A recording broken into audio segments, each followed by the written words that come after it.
Are you worried about the Warriors' chance of repeating? I have to confess that I am.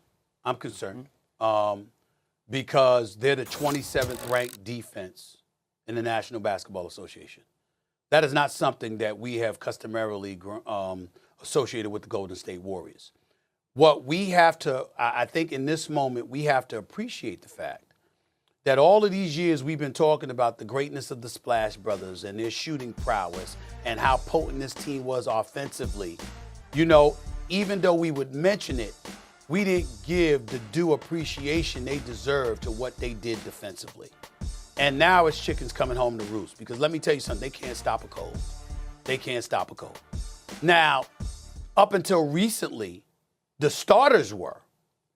I cannot tell you right now how disappointed I am in their bench, especially Johnathan Wiseman, who's now in the G League, Moses Moody, and Johnathan Kuminga.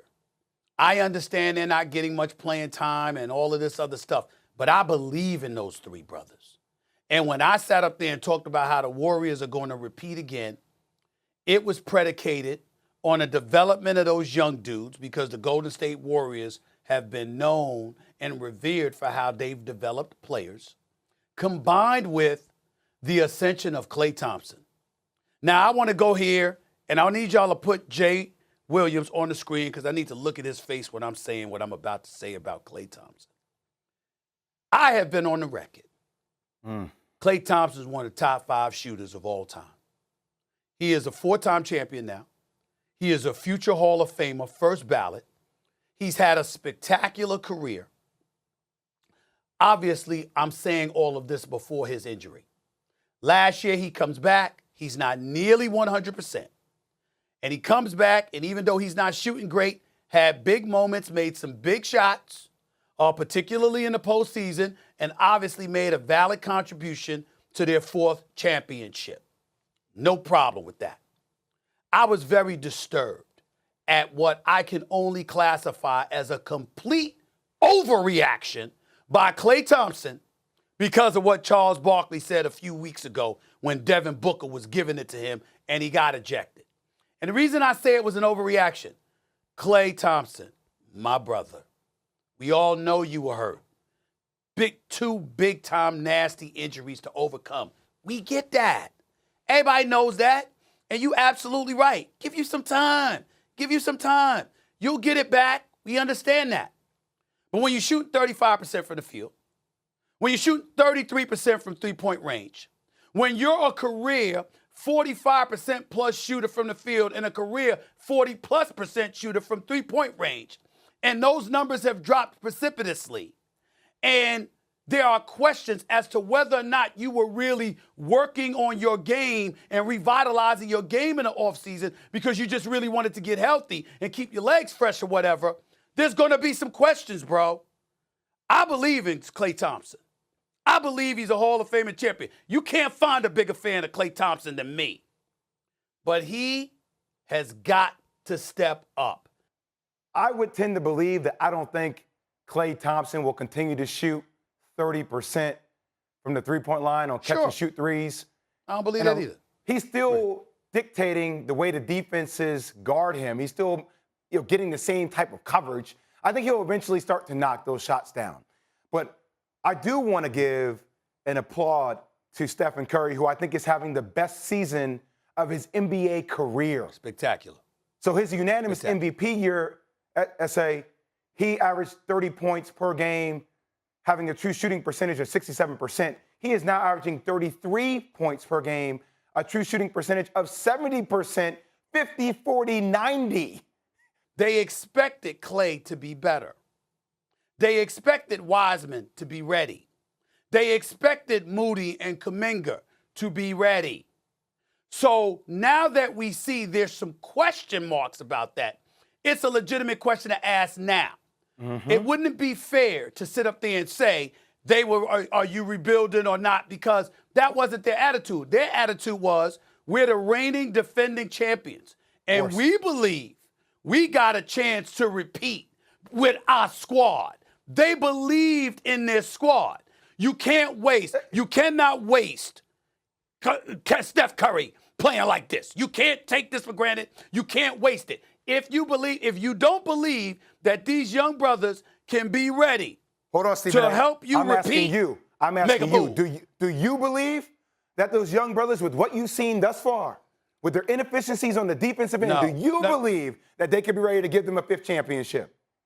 No, Thank but you. I have to confess to you, I came into the season believing right, they could. Klay Thompson, yo, bro, Yeah, he's you're a capable. Hall of Famer. You're a 4-time champion. Not one, We'll not find two, it. not 3, 4-time champion. Come on, Klay.